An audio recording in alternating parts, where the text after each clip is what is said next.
there is no flipping happening at all. You've been inverted back to front. Yeah. So when you look at a mirror, you're looking at yourself inside out from the back. Exactly. What? Butterscotch. Hey, everybody. Welcome to episode 103 of Coffee with Butterscotch, the game dev comedy podcast, the Butterscotch Shenanigans. I'm Seth, and I'm the games programmer. I'm Adam, and I'm the typer of strange symbols. No, I'm Sam, and I make pictures often. And today is June 20, 2017. Before we get started, we have a warning. Anything can happen on this show. There's going to be swears. And cares. Swears. Swears, cares, bears. Yep. So if you don't want to get mauled by a bear or witness a swear, or then get out of be mauled there. by a swearing bear. Who cares? Who does care? I don't care. About mauling you. Yeah. And swearing. Which is a great job. Yeah. All right, brothers, we got some news this week. Some things have happened. First off, we finally got around to making the Shenanijam video. It is live at bit.ly/bscotchplays1. We'll probably put a link to it. Scotch plays one? Plays one. Because we're going to Plays play one what? We're going to play It two is later. Maybe Oh. we're going to have more plays.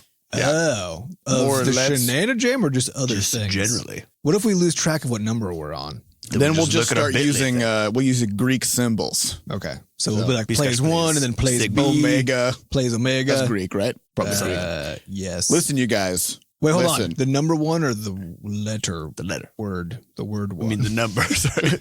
W-O-N. You confused me. Listen, I took a sleeping pill last night. You did? And I didn't know that that's what sleep is supposed to be like. Oh. I guess Yeah. I still don't know what sleep is supposed to be like. Maybe Here's I what should try that. happened. wait, I'm going yeah, to what spin you a happened? yarn. All right, Wait, spin me on. before you do it, I just need to know. Are these over the counter or prescription? How do you, I don't even know what sleeping pills Don't are. worry about it. Okay, so you have Here's a what sleeping pill. happened. Here's what happened. I went to bed, fell asleep. All right, that's phase one. Okay. Right? What was the time period between laying your head down for rest? It was still probably about like a half hour or so. Okay. I think it takes a while, for it So to you kick took it right when you went to bed? yeah. Okay. So I fell asleep, and then I had all kinds of great dreams. It was really nice. Then I woke up to my alarm in the morning, and I just got up, and I was like, oh, and I felt fine. Do you feel good? I felt good. I just woke up, and I was like, I'm awake now. Wow. I feel rested. Huh? What is this? I thought when you go to bed, it's now the start of like a battle. Yeah, that's what I thought.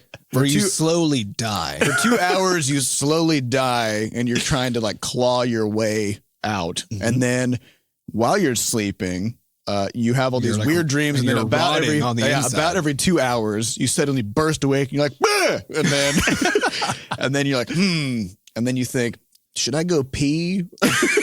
Then you're like, if I go pee, then I'll be more Yeah. awake. So then there's like an hour-long struggle of debating. Do you pee? Do you get out of bed? Do you not? And then you think, it's sort of bright in here. Maybe I should close the blinds. Then you get up, you go pee, you go back to bed, and then you go, I'm warm. And then you go adjust the air conditioner, right? This is the whole ritual. And then you go back to bed. You got to twiddle all those knobs. Yep. you know? And then after about 3 hours, you're still laying there with your eyes open, just staring at the ceiling. They're very And then dry your at this alarm point. goes off, and then it's time to start your day. I guess that's different than my sleep experience. They're not completely different, but mine is lay in bed for a while and then claw my way into what I hope is going to be sleep, but is actually a kind of death. Yeah. And then I rot for like somewhere between, 5 and 7 hours, maybe wake up once or twice, but who knows? I don't have much memory at the time because I'm literally decaying on the inside. Yeah. And then my alarm starts to go off and I start to come back to life, but presumably the same way that somebody who has actually died comes back to life, where it's not great. Yeah. It just hurts real It just bad. hurts a lot. It'd be like that scene from the Mummy trailer where Tom Cruise gets killed in an airplane crash, and then suddenly he bursts awake inside of a body bag, and he's very disoriented. Yeah. And clearly he was dead. Is that every morning for you guys? It's basically every morning.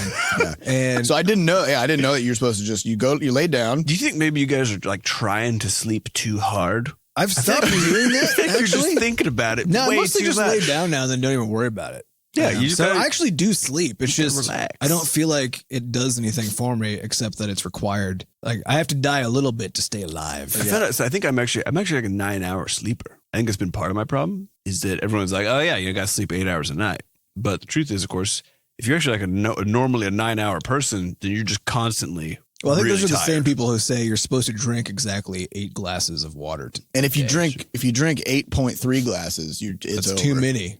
Yeah, I think it's over. important to figure out what sort of, what's your actual time requirement you need to feel really good. Because if I get a full 9 hours of sleep, then I feel fantastic the next day. I actually feel so. My experience has been that there's some sort of a like a Gaussian curve of time, where I feel shitty no matter what time of it I step off of that little Gauss train. But it seems to me to be centered around 7 hours.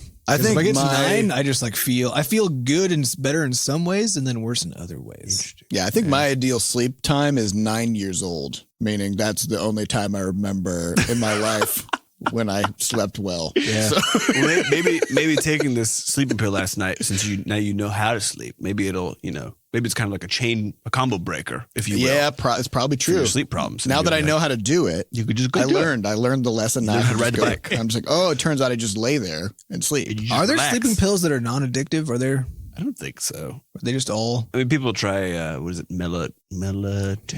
Yeah, melatonin. Is that the one? Yep. Yeah. There's a couple of those sorts of things. Yeah, I've heard that one's fairly BS-y, but I mean, the thing is, if it placebos, who gives a yeah, shit? well, exactly. Yeah, If you sleep, you sleep. yeah, Yeah, yeah. I'm gonna take my sleeping pills now. Yeah, a It's just a sleeping sugar cube. pill. Yeah, just Yeah, it was because I always thought like I wake up in the morning and then there's like a 45-minute period where I'm just kind of like people shouldn't be talking to me. Nothing should happen because my brain is just not activated yet. And it just takes a long ass time before I can start to function as a human. But this morning I just woke up and I was like, oh, okay, here we go. Time to start the day immediately. So I guess that's my how sleep brain normally works. I don't know. So- My brain is on immediately, but my body and like my just overall feel like right now my eyes feel very dry and I just feel tired. I slept a totally reasonable amount last night. Didn't do anything weird ahead of time. Just read for a little bit, went right to bed, and just Why is it so hard? We're all 30 years old ish. Yeah, I mean, think about how many times you have slept, and yet How you is it still so are not hard an still? expert Yeah. at sleeping. What is the deal? Yeah, I've done it easily 20 times. This is kind of like the sky problem from when we first started doing games. Sam was working on making the sky in the background, and he made it so that it's like bright at the top, and then it goes down to dark at the bottom. And I was like, "What the fuck are you doing? This is backwards." And Sam's like, "No, the sun's up there, so it's bright, and the sun's not down low, so it's dark." And I'm like, "Go outside, go outside and look at the sky." Turns It's out like, the sky is the inverse gradient of what you would think it would be, yeah, because it turns out even though the sun is up there, so is space. which is a lot is bigger and dark. darker. But also, there's a lot more air down low to actually catch the light from the sun. And so the horizon is brighter than the top of the sky. But even though you have seen it constantly for thousands and thousands of days throughout your life, you don't actually realize that that's what's happening. Yeah, so someone needs to teach us how to sleep, apparently. Because How to we're sleep. still stuck on the sky problem of sleep, I think. Here. Yep. So we also did a quarterly review last weekend, which is something that we've quarterly retreat where we retreated to the office. While screaming, waving a white flag. Yeah. Yep. So the idea with the quarterly retreat is to just evaluate what we've been up to the past few months, except this was our first one. So yes. So we had to catch up on about 5 years. Yeah, it was a little longer. By quarterly, we're measuring in a quarter means a whole year. A quarter of of 2 centuries. A quarter of a Yeah. score, if you Right. will. A quarter square. Yeah. So we had an interesting conversation about all kinds of stuff. And we'll probably reveal more ideas we have later as we enact some various experiments. But one of the things that we talked about that I think is worth sharing is we got into a pretty big conversation about the concept of debt. Not financial debt, but mind debt. Of all sorts, of all flavors. Yeah. And there's a common one in video games or just in tech in general, which is the idea of tech debt, which basically says, okay, we built the system this particular way when we first built it, and now everything that we do has to work with that, even though we know that this is a terrible thing that we've built. And the more you learn, the more new things you want to do, and the more you learn that your original system It was horrible. is terrible. This happens just literally all the time. So whatever we're making now, I guarantee it, in like 2 years, we're going to say, oh man, that was that was garbage. horrible. Well, and it's part of our philosophy, which is that should always be true, that we look back and we're like, God, that was bad Yeah. work we did. Because if not, that means we haven't been improving during that time. So knowing that every decision you make is simultaneously the best decision you can, but also the worst decision probably. From here on out. Here on out, yeah. It's looking back on it, it will have been a terrible decision, but it's always going to be the best one. And so we were talking about this idea of tech debt, and we're also doing this with Butterscotch ID, where we're working on Butterscotch ID 2. Because the original Butterscotch ID was built sort of, some would say haphazard. Some would say exactly some would that. say, and they would be understating things. And so for a while, we kept having the conversation about, okay, how do we adapt Butterscotch ID to work with GameMaker 2 and bring it up to speed in all these different ways, and just keep updating the system. And we have all these concepts right now. So we have our current perk system with this list of achievements that are linked very tightly to certain kinds of game systems, and we have this current player base in Butterscotch ID, and so we didn't want to just make a new system. We were like, they have to match. You want to throw the baby out with the bathwater. Right. We need backwards compatibility. So that means like all the stuff that current Butterscotch ID does, this new one should do exactly those things, and then we can add other stuff on. Yeah. So that's the tech debt that we were in, but then we discovered other kinds of debt. So we were working on the Shenana Jam, and we made a game called Snuppies for the Shenana Jam. And our theme for that was slinging the banhammer. So the game we made was basically about these trolls, and you are like flinging hammers at trolls, like you do on the internet, right? Mm-hmm. And so we then decided we were going to take this game concept, and bring it out full time into legitimate commercial product. But we realized within the first week that all of our decisions about the design of the game and about sort of the thematics and everything were stemming from the decisions we had made during the jam. So we kept trying to fit things into this really kind of tropey, generic trolls, parchment, stone hammers, whatever. It was all very predictable and boring, and definitely not in our normal sort of like we just like making weird style. Stuff. Yeah. Yeah. And so we realized that we had accidentally locked ourselves into some lore debt, where all of our future decisions were now being sort of manipulated by this past set of decisions we had made under a different scenario. It's important to note that when it comes to lore or design or whatever else, is that you are tethered to your past in a lot of ways, and so you can't just all of a sudden go, "This is a racing game now." Yeah, like there's so in the case of Snuppies, we're as we build more elements, we're like, okay, we're going to build this new UI piece. The focus is no longer on what the art housing and the art style should look like, because it's already been established as, say, stone and parchment. And so the further you go in, the more solid this sort of lore construction ends up seeping into the whole game.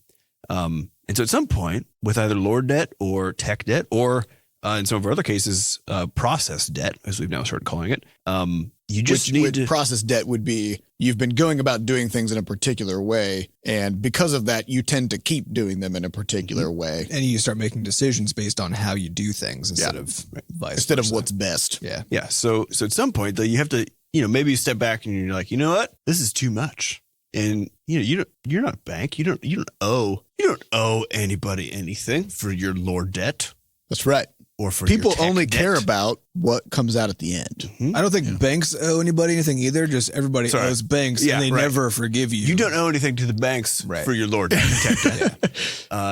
So that means at some point you are the banker as well as you're the bank and the banker, exactly. Which means you're the only person who is both willing and able to forgive your own debts. Mm-hmm. So it's time to have a jubilee. Let's talk about that. A jubilee is an older concept that I believe some countries used to do. I'm pretty sure none of them do it now. Financial institutions are too powerful. Yeah. But it was the concept that after a certain amount of time, so say something like 20 years, and it would be on a cycle, so every 20 years this would happen, there'd be a jubilee where all debts nationwide are forgiven. So any money you owe to anybody, legally, you just don't have to pay it anymore. Mm-hmm. This probably caused a lot of crime problems. Yep. And probably for like the 2 years before the Jubilee also, then nobody's going to lend money. The entire economy shuts down. Yeah. So, I mean, it leads to some problems if you think about it in financial terms. But But I think the idea of the Jubilee, we've also taken to calling it just the burn it down philosophy, where you basically say, so you take a huge step back and just look at what really needs to be true, and see whether or not what you're doing actually meets those needs. So, and then you just realize you are not beholden to any of your past decisions. You burn it down. Burn that thing down and start over with your newfound knowledge, and don't tether yourself to all You know, this this crap. reminds me of, so we grew up in Iowa, and every, well, I guess we probably did it more often than we needed to because it was super fun. But every year we would burn the prairie. Yep. Yeah, you're supposed to do it every 3 years, I think, and we did it every year. Prairie fires naturally occur every few years, Generally, so because of lightning and so shit. the way the prairie actually works, though, as like a biome, is that actually a lot of the seeds and stuff are fire activated. Yeah, which is incredible. pretty badass. So what this means is that the grasses grow, they get super duper tall, and then of course things get kind of stale because like there's not enough room for more stuff. And so, also certain things have won now, you know, because there's a battle for sunlight, and then some stuff has won that battle. Yeah, and if you ever wonder you got why all that there's prairie dead, it's time for a jubilee. Yeah, of there's no fire. more diversity left. It's just a bunch of tall. and if you grass. if you ever wonder why there's usually not many trees in the prairie, it's because of the fires. So the fires oftentimes just claim trees. Well, it's because of that, and also how fast everything else grows, and they always went up over trees because trees are slow as fuck. So what we ended up doing is that we would go out, and we'd go out usually with some friends and our dad, and then we'd start everything on fire. And it was always just, of course, super fun because literally you spend a whole day just burning everything. Well, you spend the first part of the day doing all of your control stuff so that you don't start. You have to mow paths between certain areas, make sure the fire doesn't jump. When your fire breaks up, you know, do all that stuff. Find out sometimes where you the had fire wind's going. Call the fire tornadoes, department, let if them there's know wind. that there will in fact be a fire and it's totally under control, and don't worry about it. They do come and visit, though. They will apparently come and often. visit. But yeah, so we would burn the stuff down, and that is burn it down is actually the phrase that we've used internally in the studio a lot before we sort of crystallized this concept over the last week of jubilee and debt clearing. And I think it is really important to note that fire, the debt clearing, is a thing that can really, again, just like in the prairie, sort of activate a bunch of ideas that have been sitting there just waiting, but have been crowded out by too much debt, too much shit. And so with Snuppies, you know, the jubilee there, the burn it down was basically, we said, okay, all the stuff that's currently here in terms of thematics, so all the art basically, and all the phrases and words that we're using to talk about things, wipe it clean. So these are no longer trolls. You're no longer picking up these little like snail puppies, you know, whatever. The mechanics will stay the same at their core, but everything else we're going to change. And so then we just got to envision what this game could be. And that also actually opened up a whole bunch of new conversations about extra cool mechanics to add in and new parts of the game and all that stuff. So that's been really good. And then as far as tech debt goes with stuff like Butterscotch ID, you know, we are legit taking a burn it down mentality, not in such a way that like the old Butterscotch ID will cease to exist. Yeah, it'll be legacy Butterscotch ID for our legacy games. It'll still be there. It'll still work as it does right now. Or I guess it'll still kind of work as it does right now. Yeah. And then moving forward, it's just going to be a new system. It's going to be a new Butterscotch ID system. And where it seems important and necessary, we'll have those two systems talk to each other so that for people using it, it's going to feel like it's not going to feel like they're making a new account, right? It's going to feel like that their account is just better and that there are different ways of interacting with it or something. But yeah, so it's going to be, but previously when we were trying to figure out what to do, we were like, well, how are we going to migrate all the data over? Like, how are we going to, convert it from an entirely different format into this other one and do that securely and you might remember safely. that other focusing question we've talked about. Can we not? Can we not do that? What if we just did These do are that? tightly coupled. We just burn it down, start over. Exactly. Seed And so that's what we're activated doing. Butterscotch ID. Yep. So now we just get to make an entirely new thing, and it doesn't. It no longer is constrained by what old Butterscotch ID did. And so even concepts that we have, like our cross game perks, that kind of stuff, which we still want to keep that concept of, where you can do something in one game and it has consequences in another game. We still want to have that concept because we think it's really cool and important, but it doesn't have to be anything like the way that it currently is. We could get rid of whatever we want, make entirely new things that are more interesting and that allow us to have learned from what we've done in the past. Well, let's talk about this with regard to, so we had another form of this sort of debt concept that we came up with was fan debt. So So now with the success of Crashlands, we have a couple 100,000 people in our newsletter system, and that many in terms of units sold and that sort of thing. So we have an existing fan base now. And so there's always this question of, what if we make a game? What if we just want to make a game like Flop Rocket now? What if we want to take 2 weeks and bang out some fun arcade style, shoot 'em up or something? How does that square with our existing user base? Should we be worried about that? Like, are people going to be mad that we made a small game instead of and didn't make Crashlands 2 or Crashlands co-op or whatever? And the answer is maybe, but who cares? Because, and I think Adam had the astute point that I guess if you want to, so the quote from Adam was, "Your current player base is the minority of your future player base." Well, I think there's also an excellent and I didn't say the quote because I couldn't remember it off of my head. So and I think there's a good point here, which is what you truly owe to your players is to continue making great things. Mm-hmm. And everybody is going to come to expect or demand certain things from you. And the more good products you make, the more fans you get for those products, the more people you're just going to have demanding various things. Right. Yep. And so just because we aren't going to be making Crashlands 2 right out of the gate maybe there's going to be a sliver of people who are like, damn, I wish that was Crashlands 2.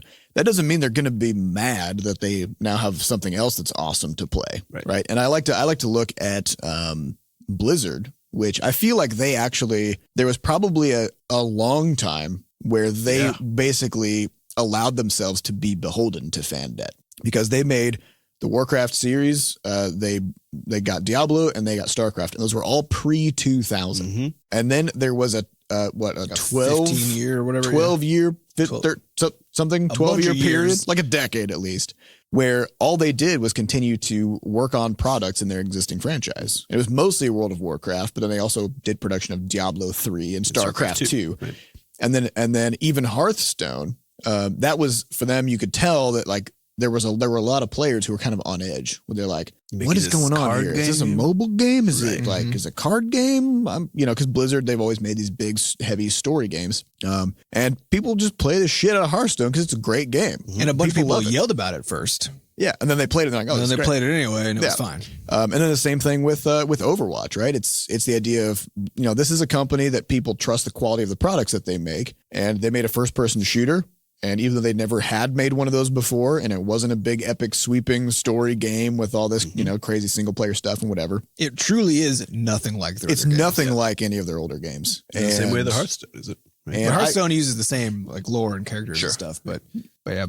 So I think what you what you owe your players is just respect for their time and money, and as long as make good stuff and charge reasonably. Yeah, make good stuff and let them know about it and charge an appropriate amount, right? And then that's it. But I think to me, one of the interesting parts of this too is that it sort of assumes what we all do all the time and are wrong about, right? Which is that when we aren't around some people, we still always are like thinking about what do they think about me?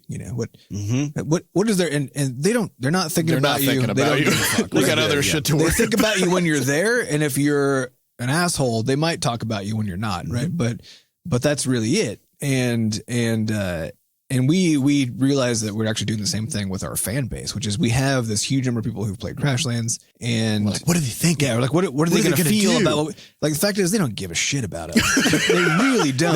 They loved Crashlands. They played it, and even that, like actually, most of our players liked Crashlands. They didn't even love it, right? They just they looked like, oh, this is a good game. This is good enough for me to give them my email address, right? Right. And so we made it to that threshold, whatever that means, but that doesn't mean a lot. Most of those people, they played Crashlands a year ago now. They've forgotten the game exists. They didn't even know we existed in the first place. Mm-hmm. And so when we make a new game, we have the advantage that we can now email those people because they liked it enough to share some information with us. And they're going to be like, oh yeah, this game. They're going to kind of slowly remember because they haven't thought about us for a year, and they'll have forgotten about the game they played, which they liked, but they don't remember it well enough and in playing it to even associate what we do next with that, except that if they thought it was good and they liked it, then they'll be like, oh, maybe this thing will also be good and I'll like it. Yep. So this is burn it down, don't allow yourself to be beholden to all of these past decisions and feel like you're obligated to do pretty much anything. You know? Yeah. You just do whatever you want and just do good things. That's it. Yep. All right. So speaking of burning things down and lore debt and all that stuff, how's Snuppies going? Snuppies is coming along a lot. We came up with the overworld concept, and I've rolled in. What's an overworld? Yeah, so the original Snuppies was essentially a multiplayer battle game, right? So you just get locked into a match with someone, and similar to something like Hearthstone, where it's just you. The game only exists as this little game piece, and then you play a match. This little that battle. Yeah, there's no world outside of the sort of the main core game. And what we came up with in the last week or so was actually a larger world structure and a larger way for players to interact with that world and potentially with each other in that context of outside of the core, battling chunk of it. So it'd be like if Pokemon came out nowadays and it was just the battles. That's sort of like where actually most of these multiplayer battling games have gone, where they're just like, fuck the entire world around this thing. We'll allow the battles to sort of hint at what the world is. Yeah, but and that's it. this is, I think, when I think about Hearthstone, they already have a world. Exactly. Yeah. Yep. The world is the other that's game. It's a different game entirely. And then, if you think about something like League of Legends or even Dota released their first single player or like a co-op campaign mode. Their first one. It's been, I don't even know. They have all these characters. 15 years or something. Yeah. But they Dota's been released out for a while. They released a thing where you can go do just with your buddies. It's essentially player versus environment, right? So it's a little story thing. And most of these games nowadays they don't exist outside of that particular play space that they provide. And if you imagine something like Pokemon, but just having the battle system, That would be a terrible. it'd be horrible. So there's a lot of power to be gained from the external world that a particular game lives in. And so that's sort of what we've been focusing on the past week or so. And the game itself has come along a lot. We've added a bunch of new concepts, and I think hit a really good point in terms of the overall tension that gets created during the battle and the dynamic sort of tactics that happen. So it's coming along really well. And I don't want to say too much more about it beyond that just yet. But we're doing Basically, everything is subject to change. So yeah, we will have an overworld in that way that you get to walk around and do stuff between fighting each other. Yes. Pokemon-esque sort of sense. And it's definitely not going to be called Snuppies because there are no Snuppies in the game anymore because we, once again, burned it down. Yep. So it's all unless different. we just put some back for some reason later. Maybe there'll be which a is unit. possible. Who knows? It might be a Maybe critter creature. that you can just step on, Actually, that'd be pretty great. All right. So we got a couple more news items. One is we have decided to open up access to our mailbox. And by that, I mean just tell people that it exists because technically it was already ready to go. It's a physical mailbox. An actual mailbox for paper or packages, whatever else you can send in the mail. And so I think what we're going to do is we're going to just have a bit.ly link that points to our mailbox. I'm going to say right now, we're going to go for bit.ly/bscotch mailbox.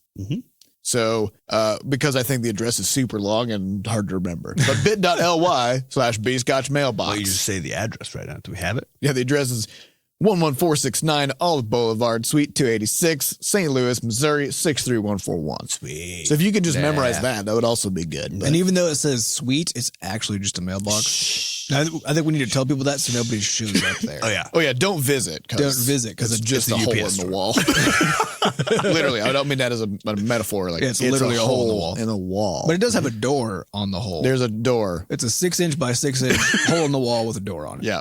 Yeah. That's where Welcome to our office. That's our HQ. So there is a way that you can actually use that hole to get into our office. But it's a little complicated. It's it sort requires of a Narnia situation. Yeah, it requires some specialized equipment. A lot that we of don't just lube. give out willy-nilly, obviously. Yeah. You got to lube up really good because if you're going to squeeze through that 6-inch hole, it's really Practice tough. contortion, Yeah.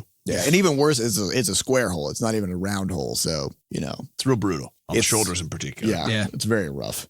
Well, And then sharp, and our last news item of the week is Sam wants to talk about. I will talk to you about my blender. Although, wait a Okay. second. Why did we share a mailbox with people? We Oh, yeah, Send we us mail. did it. Yeah, people want to send us stuff. Okay, cool. Send us like candy, mostly candy. We've gotten a few. We've gotten We've a gotten few a few figurines and yeah. This awesome quadrupus perler art, which is really cool. Yeah, mostly And a we've letter. just gotten a few like really fun physical letters, and some other stuff, and we just thought it'd be actually nice if we just let people do that, because we try not to share our email addresses and stuff, and we still don't want to do that because that becomes a spam magnet because it's free to send emails, you know. But yeah, so we just thought it'd be kind of fun. Yeah. So send us some candy. To do that. Anyways, back to my blender. Yeah. So Tell us all about your What's going blender. on with I want to this talk about blender? this. So, you know, I think I talked about the purchase of a tray probably like 60 episodes ago, where I was like, buying a tray is probably one of the best things you can do if you have a large enough living space where sometimes you want to say put multiple snacks or drinks into another room from the kitchen. Tray, like $10. One of the biggest. Is Trey the name of a dog that carries stuff No, on its back? It's a wooden tray. Okay. Device A you wooden, hold, a wooden dog. holds things. A wooden robot dog. Get the tray. So I talked about that a long time ago, as far as, you know, being a low cost purchase that just drastically improves your life. In the office, Seth and I are getting aggravated because when you have coffee, we have black mugs that are completely opaque. Ceramic black mugs. And we kept having this problem where both of us would think we had more coffee left, or I guess think we were out of coffee, because from the angle we're sitting at, you can't see into the cup enough to see the liquid inside. And it's as a dark result, in there. you know. as a result, you just sit there until your coffee gets cold. And then at some point you go to fill it up and you're like, oh, Shit, I have a third of a cup and now it's left. cold and gross. Now, I actually found, because when Sam told me this, I was mostly just confused and baffled because both of you guys behave in the same way, which is that if you can't see liquid in the cup, you just don't touch it. I'm like a dog. Well, It's- I don't want to. I always just grab it and try to drink no matter what. Yeah, So but I have don't the want to. opposite problem. I don't want to pull that move because that means I've spent who knows how many calories picking it up, putting it to my face, and realizing there's nothing in there. so anyway, You know, so, I don't have infinite energy. so another big That's because you're not finishing your coffee. another big process improvement was we got these clear mugs. So now you can see the liquid inside. It's amazing. Yeah. So, I gotta say though, it weirded me out when I first started drinking it because I was looking at it and I was like, it's a weird brown cylinder in there. yeah, I was like, It's kind of floating in there. I'm gonna change the shape of this cylinder and put the whole to a thing into stomach my shape. body. Yeah. It's kind of gross. Yeah, but so you know, again, another big life improvement in this regard. And then recently, I got a blender, and instead of getting like we want to get an industrial one, so you could actually like make smoothies and stuff, right? Because we had this Industrial smoothies. this old Oster blender. It was like $30 or something, and we've had it for like 3 years, and it's just slowly been dying because my wife makes a lot of smoothies. And so- sometimes you make concrete protein I shakes do. that have to be eaten with a knife. Yeah, I think we've talked about that before. Yeah. But part of it I realized is actually because the blender sucked. So it wasn't as good at sort of, you know, getting everything whipped Blending, up and if blending. you will. Yeah. So we got this blender. It's a Ninja blender, which is sort of like the cheap version of those. How do you Vitamixes. find it? You can't. It comes to you. It comes to Okay, you. nice. So, but I got this Ninja blender, and I swear to God, it's changed my life in the same way that the tray did, where I was like, I always had this problem, you know, if I wanted to make a protein shake or something, or even just a smoothie, and you're like, oh man, this is going to take, like with the previous one, you had to blend it and then get a huge spoon and like shove the spoon in there, mash stuff down, you know, to the bottom where the stupid blades are. And then you have to get a plunger to plunge it back up sometimes. Yep. Yeah. And then you blend it again. But this thing has like 3 rows of blades in a vertical pillar in the middle of it's like the whole blender. Oh my God. The whole thing is blending. It's not just like the bottom little stupid pieces. Anyway, so if anybody's into smoothies or blending stuff, whatever, holy moly, get one of those things. Although- blend the whole world So- with this thing. So Mine's been if three sets of blades are better than just the one, I think it's going to be where's the limit? yeah, it's going to be a face razor situation. Yeah, exactly. So You're gonna need a smoothie grinder. Yeah. It's just a giant pit of blades, and you just like throw a couple like berries in there. Oh yeah. yeah, this is true though. I mean, having the right tool for some job it's crazy. So recently, it's always been the case for me that when I get tools for things like, you know, a shovel or trimmer or whatever, I just get it and then go use it, and that's my relationship with tools, right? And if it sucks, I'm like, this tool is not very good at the job that it's supposed to be doing. And then recently, I just got a cheap whetstone and just sharpened like literally every tool that I own. And holy fuck, that was an amazing improvement. Like, I have these my whatever you call those shears, the little shear guys, you know, with the long handles for trimming branches. Yeah. Turn them into a razor blade. Yeah, because it used to be that I had to like really fight. I could only get kind of, 1 inch diameter kind of stuff. Now, if I can get the jaws over something, I can cut it. I could accidentally cut down a tree with that thing. I actually Just cut drop it down. and the trees fall. Yeah, I cut down most of a tree. Now, just using those here's things. an important note, though. With all these things, you got to be careful your tools aren't too good. Because if you blend something super good, you will split an atom. Yeah. And you will explode. Yeah. Yeah. There's a limit. You'll create a limit for these nuclear chain reaction from your smoothie. But remember, Adam got so excited about these whetstones, he bought more and brought them into the office. I got one now. I got a Adam whetstone, just too. started handing out whetstones like whetstone It's Santa. just like when I got a tray, I gave you guys trays. I'm sure you don't actually use them, but I gave you trays because I was like, Yeah. I I think think you have a tray somewhere. It probably is. I think it's just it's a different mode of operating because when you're like you need to get snacks in another room and I'm like as soon as I have a snack I just eat it. it's gone. Yeah. I've never had a scenario where I was able to get a snack to another place. You pack up the tray and then with all the snacks that you want for like watching a movie, and then you move all of them as a unit over. I guess I also, because I only kind of have one kind of snack at a time typically, so I just get a bowl of something is my main strategy. Gotcha. I'll try this the next time. Man. When my wife and I rent John Wick 2. There you go. We'll scope it out. I did rent that and it was spectacular. Awesome. I've heard. Also, speaking of wife, Hey. we got time for some questions. And Yeah. our first question. Also, these questions come from these questions come from podcast.bscotch.net. And so if you want to get your questions on the podcast out on over there, then ask us some questions. Our first question comes from 30 Extra. To those of you that are married, how All did of you us. know? What? Is it all of us? All of us? Those three of us. How did you know that it was the right time to take that next step? Ooh. Okay, so there's an important note here, which is there's an underlying assumption that it is in fact a next step. Is it? Or important. Or is it? Yeah. And that it was our decision. Yeah. Maybe it Instead was of just the spouse's norms of decision society or a collective kind of decision. pushed us in. I mean, you both got to make the choice at some point. Yeah, I think One would hope When- that's how it happened. is there, I don't know if there's a moment so much as you're just like, I could do this forever. This is good. Yeah. And I think if you don't have that feeling, you probably shouldn't do it. If you're not like, this is enjoyable. Here's the thing. You know it's the right time to take that next step when it doesn't feel like it's going to be a next step. Yeah, when you're like, this will just be a When you're like, continuation of what we've been nothing doing. is going to Yeah. change, which is exactly what I want. Yeah. My mentor always said you want two things in your life to be really boring: your technology and your marriage. And at the time, so I was 20 at the time when he said this. You were and I was horrified? I was like, what? That's horrible. God damn. And now I completely understand. Like, you don't want boring in the sense that Well, crises. your relationship isn't boring. Exactly. Your But there's- marriage the should not marriage is have boring. Yeah, it there's should not not have crises. There's not drama erupting constantly. It Yeah, should be that's what I meant. predictable. Yeah, it's Yeah. boring in a particular kind of way, I guess is the yeah. For me personally, Like in the way where it's like constantly tunneling through the earth. right, exactly. Yeah. Yeah, for me personally, it was just a matter of slowly getting over myself, right?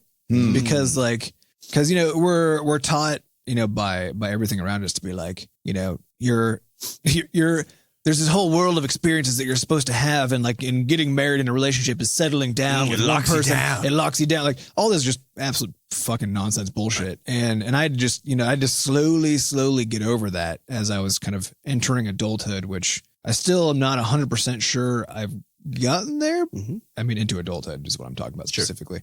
Because I don't think anybody ever does. But it's just going Still going to through wake that. up and eat chocolate for breakfast. Exactly. But I think I'm actually might Maybe be that's what being an is. adult truly is. I think it is. Yeah. We don't let kids do it because we're like, they'll figure it out. That you can That it's just all a do lie. this. That everything's a lie.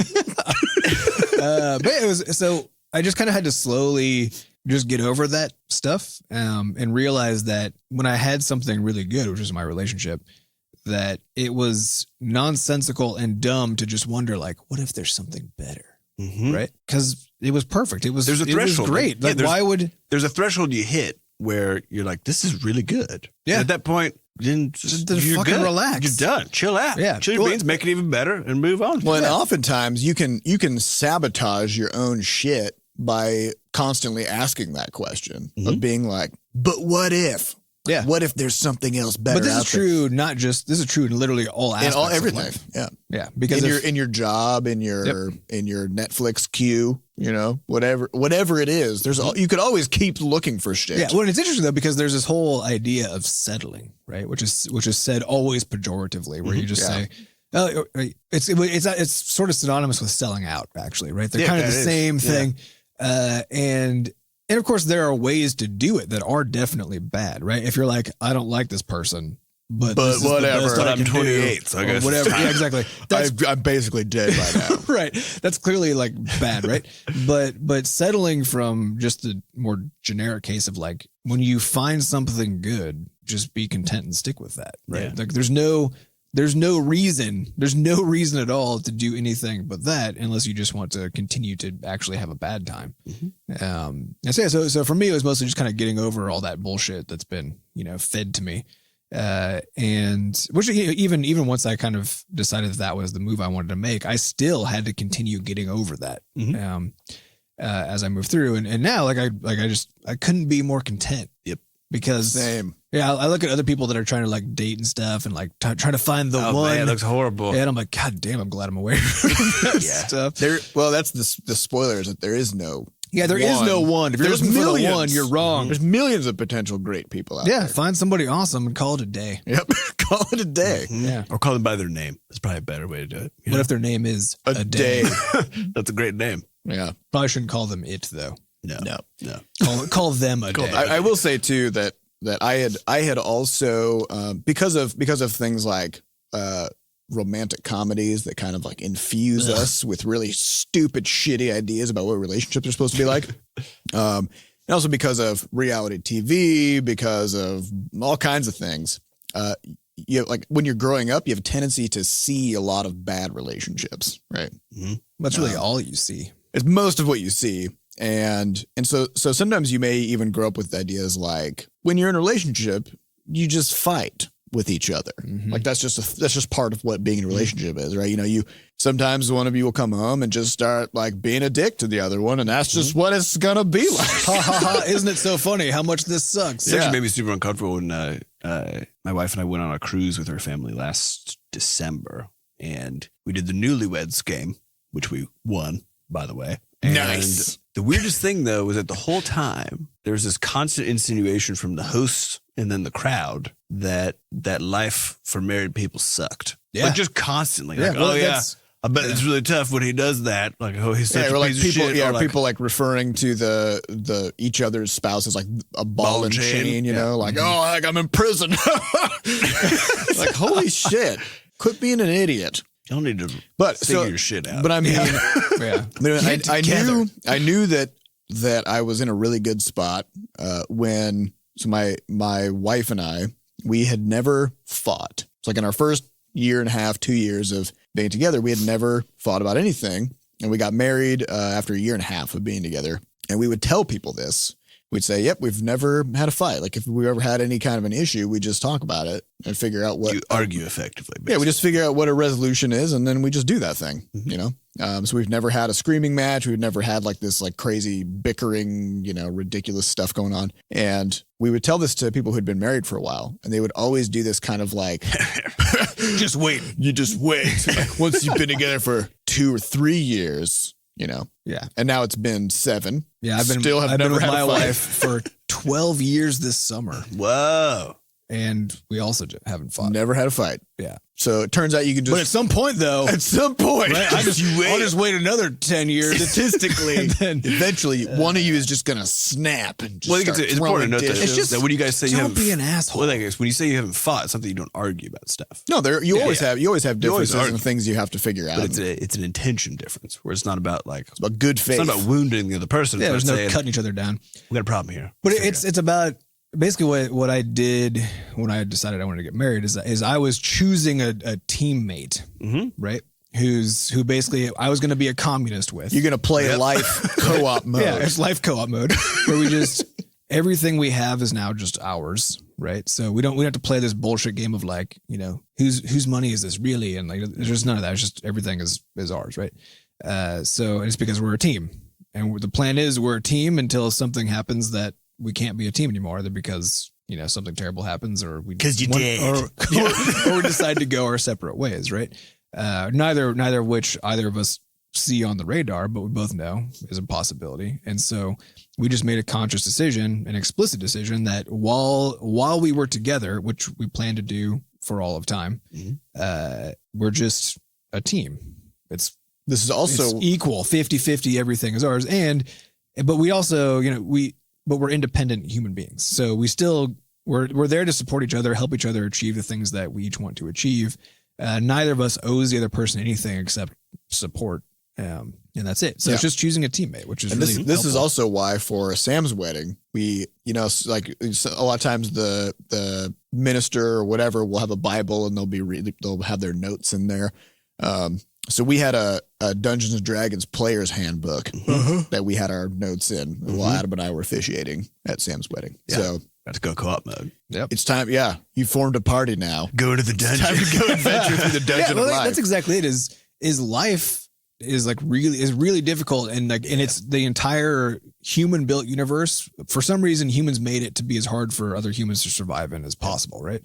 And that means that if your biggest source of life difficulty is your significant other, not spouse independent, whatever your marital status is, but just your significant other, if that's where your life difficulty is coming from, like, get the you're fuck out of there. doing it wrong. Or maybe you're the because it's hard enough. Right? I think that's actually the thing that pushed Diana and I, because I think we were only dating for a year, maybe a year and a quarter or something like that when I got the diagnosis. She was 19, still in college. And I think the thing that pushed it for me was we were chatting about it. And of course we've been serious up to then, but not in the sort of, we hadn't really been. Not life or death serious. Yeah, not life or death and not like rest of your life sort of serious. But we both had inklings of it. But when I told her about it, and I was like, you can go if you want, because I understand this is really fucked up and shit's gonna get real. I'm probably gonna die. So it's totally fine if you just cut loose now, so you don't have to watch this whole train wreck. And I remember the look on her face, which was just like astonishment and then rage. She was like, "What are you talking about? Like, fuck you!" She's like, "Fuck you!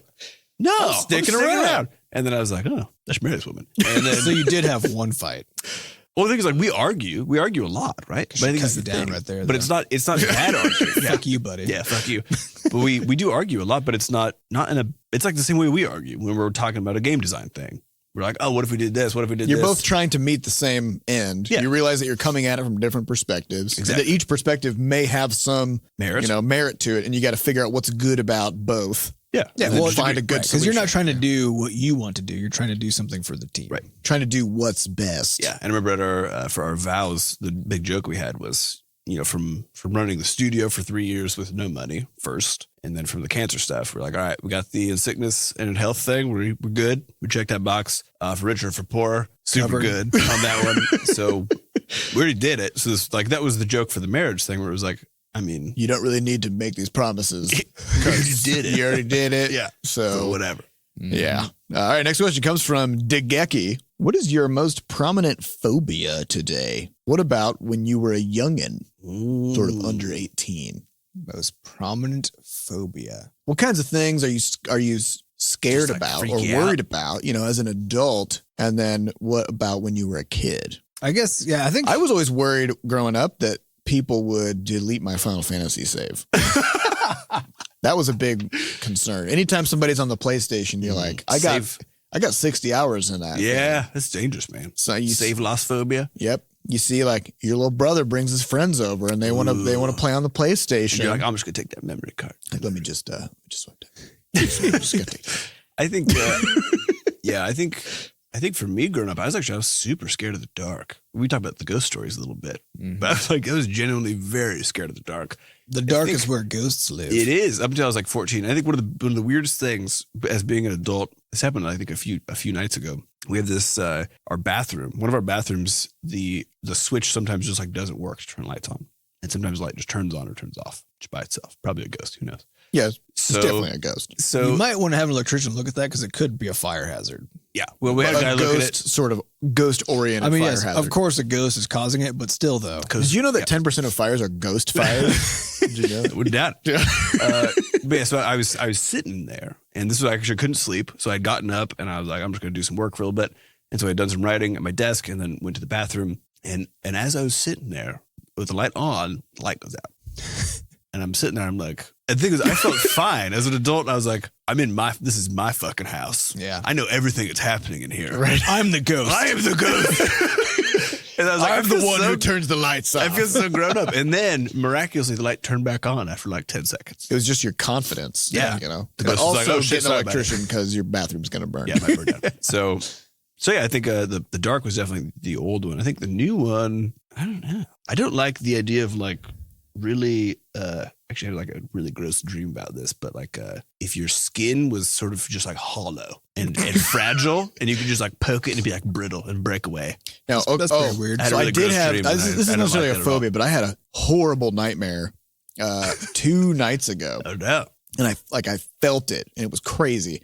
Like, people talk about nightmares where like your teeth fall out. Oh yeah. It was like this, except with one fucked up twist, which is like in my dream, like I brushed my teeth and I felt like the minty feel, on your teeth. And then it kept getting more and more like intense, Minty? like more and more minty. And then all of a sudden my teeth shattered. Whoa. Like it was like, like they burst. And all that was left was like these shards and like just fucked up, gnarly, like bone fragments in my mouth. What the fuck?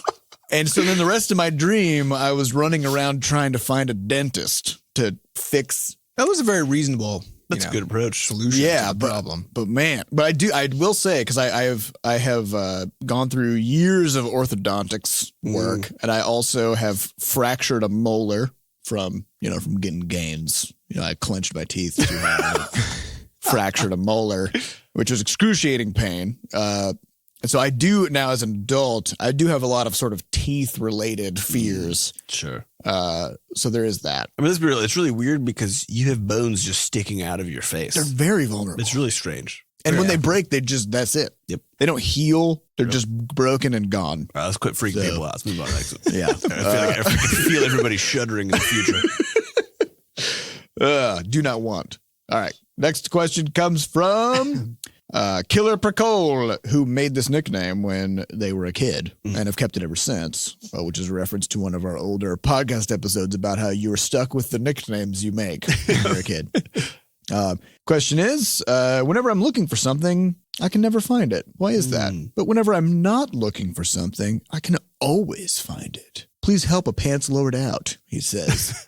When you're looking for something, you can't find it. I guess that's because you're only looking where you think it's going to be. Yes. This And actually it's- a and then lateral you're thinking wrong. problem. This is a lateral thinking problem. This is exactly like the motivation experiments about solving puzzles for money. Yeah. Which did we talk about that? I think we may have. A little bit. Probably. Probably So like quick 80 refresher. episodes ago. No, I think it was Is- actually only a few ago. Quick refresher is there was a series of studies done about sort of people's motivation or people's ability to solve problems under different kinds of pressure and different kinds of motivation. And what they basically found was that if they would hand somebody a series of puzzles to solve, and they had 2 separate groups. One group, they would just say, here's some puzzles, enjoy. And then the people would be like, fuck yeah, puzzles. And then they would just start doing the puzzles. And then they would solve them and then they would go home. And then they would measure how long it took, but the people didn't know that they were being timed. Then they had a second group where they said, here's a bunch of puzzles. We're going to, pay you based on how fast you solve them. And the faster you solve them, the more money you're going to get. And suddenly, these people took like 50% longer to solve these puzzles because they got so fixated on the outcome that they were unable to task. They were unable to do the task effectively and think outside the box in such ways that would allow them to solve the puzzle in a reasonable way. So by getting fixated on the finding of the thing, you narrow your focus. You close your mind, and now you suddenly become incapable of doing the very thing that you're trying to do. There's also been a few studies. So the general concept is a filter. So your attentional focus works kind of like a filter where you say, okay, I'm going to look for my keys, for example. Well, and usually when you're looking for your keys, you're also under time pressure. Yep. Because You're you're never like, it's mid-afternoon, I don't have anything to do. I wonder where my keys are. I'm just going to go, I'm going to find them. That's it's true. always, I got 3 minutes. Yeah. I got to find my fucking keys. Exactly. So you're just zoned in, and part of there's been some other studies that show that people who have not full blown say ADHD or something like that, but basically a loosening of the filter that sort of keeps stuff out. So like a light touch of ADD tend to have an easier time with sort of these creative tasks or these lateral thinking exercises because there's more noise. And actually the noise is where you get some of this extra, inspiration, or in the case of trying to find a thing, if you're just sort of like walking around, then you're actually taking in more information about the general environment than if you're just like stressed, laser beaming. Yep. Like there's the tray, they're not in the tray. There's the bedstand, they're not in the bedstand. Where could they be? Those are the only two possible places. And then they're in your pocket. And then you just keep looking back and forth at those two That places. isn't fully true though either, because what your brain is always doing is your brain actually, of course, sees everything, right? So if you're looking around for your keys, it might even see your keys, right? But what it's constantly doing when it's filtering stuff is trying to only find things relevant to you. Well, there's a difference between sight and perception. Yeah. Of this. Like so seeing the sky and not knowing where the color. So you might see it in the sense that the light hit your eyeballs, but that's not the important part. The perception part is the important part. And so the attention it doesn't actually right. So it doesn't help you to like have scattered focus and see a jillion things, right? What helps you is having your mind able to perceive more than just one thing. And when you're looking for things, what you're typically doing is saying, I think it might be in this drawer, and now your brain says drawer, and it looks might be at just that sitting thing. there right on top of your shelf, Or it might be in your hand right now. Right. Which So I think the key is if you want to be better. Where is it? If you want to be better at finding stuff, then make sure that if you know, say like you're going to go somewhere later, like you're going to go on a drive somewhere, just check and see where your keys are now. When you're not under time crunch, when you're not hyper focusing your brain and therefore losing all the extra details, because anyway, you're still looking for your keys, but you can be more casual about it, be a little more open-minded. Alternatively, develop a bunch of keys related habits so that you literally never have to consciously think about your keys. The keys are always where they're supposed to be. Always where they're supposed to be. Alternatively, go to the locksmith, get 30, 40, 100 keys. Just scatter them around your house like confetti. Yeah. It's always keys too. Like what else do people lose? It should be like finding hair from your spouse in your clothes. You're just like, there's a key in my underpants. God damn. Yeah, you start brushing your teeth. You're like, there's a key in your mouth. There's just keys everywhere. You'll never have that problem. You will never have that problem. And then you'll know when it's time when you have to start looking for keys, and it takes more than like 3 seconds to just stumble across one. You're like, I got to get some more keys. Grab one of those, take it to the locksmith, get another few hundred. Scatter them. There is one and only one problem I see with this approach. I can't quite understand what it's only one though. Yeah. And that problem is that if you at some point need to change your locks and rekey them, is now the problem of like finding a key you got to mix comes back because now you have to find every single one of those keys, which now the finding problem. No, you don't though, because now those are decoy keys, right? So but now they're decoys for yourself though. No, because what you do now is you get your new lock, and then you get keys that are totally completely different. Oh, I see. So they're a different model. Yeah, there are keys you can get that just look crazy. So I got these cool like zero gravity keys that are like they're red and they have a circle. It's kind of an expensive way to get 100 keys though. They're like $1.50 a piece or something. Yeah, but I mean, it's more than just regular cheapo keys. That's true, but I mean, if you're going to take this strategy, it's going to have. I will say, it's an investment. Diane and I have pooled sort of like all the random keys you get for like a bike lock, maybe like a storage unit, all this stuff. We have this little antique iron tub that we bought at this place in St. Louis, and it's this cute little thing. And for some reason, I think like one of us, it used to be empty and just like this nice little thing. And like one of us put a key in there, and now just all of the keys, not car keys, but like just all of those random miscellaneous keys are just in this tub to the point where it's just full of keys. And we had an incident where. Do you even know what they go to? No. That's basically my keychain. I have like 6 keys on there. I don't actually know what they're for, but I'm like, just in case. So my best friend lives down the street, and he called and he's like, oh shit, like I took the trash out and I locked myself out. Can I come by and get my key that I gave you? And you're like, good luck. And I was like, yes. And then he comes and Diane and I are like digging through this tub, and I'm like, didn't ever mark it when he gave it to me. Have no idea which one of these keys it is. So he goes through the whole thing, and he's like, I think it's this one, like based on the thickness. And luckily he was correct. But we're gonna label those. That's good. There's still just a stack of keys there. I have no idea where most of them go. Yeah, maybe it's time for a burn it down. Yeah, it's time for burn it down. When we moved into our house, we the first thing we did on day 2 was have a locksmith come and rekey every lock everywhere, including like the weird ones on the gate and stuff. Everything to the same set of keys. Because it used to be when we moved in, we got a key ring that had like 6 keys on it. Yeah, that was the same different keys. Same in our house. Yeah, so we just rekeyed everything. And then later on, I needed to replace some of the locks so they broke in and some other stuff. And I discovered that Quickset makes a home rekeyable lock. So I just bought a bunch of them, keyed them to my keys that I already had, and replaced the other ones that hadn't gotten replaced the first time and the ones that broke. Shit, and so now, for all of the rest of time now, I will always have one key that goes to everything. So there's some good tips on keys, finding things. I hope that helps. All right, well, that's all the time we have for this week. It's been fun. Thank you all for listening. Yeah. We'd also like to thank our studio wrangler, Monique, for putting this episode together, and our producer, Fat Bard, for making us sound good. We'd also like to thank the Butterscotch dev team, Andy, Tifa, and Sher, for continuing to build stuff while we're in here doing this podcast. Also, special thanks to our community moderators who keep our Discord and forums running so that we don't have to, ban all the hobgoblins. The hobgoblins. We just use 3 different words, something. And of course, we'd also like to thank our listeners for coming back every week to listen to us. And if you'd like to get more involved in the Butterscotch community, hop into our Discord server at bit.ly/bsdiscord. Come say hi. And as I said earlier, we are now opening up our mailbox for whatever. Fan mail, candy, hopefully candy. Yeah. Mostly just I'd like some candy. And that's going to be at a bit.ly/Bscotch mailbox. Also, we don't advertise this show, so we depend completely on word of mouth. So if you want to help us out, spread the word. Tell people about it. Get over to iTunes or wherever you get your podcasts. It's now called Apple Podcasts. Apple Podcasts. We got to use the right branding. Otherwise, who knows what will happen. Is longer. Yep. But we'll use it. Head on over to Apple Podcasts. Give us a 5-star review. We'd really appreciate it. Every little bit helps. So thank you all for listening, and we'll see you next week. Bye. Bye.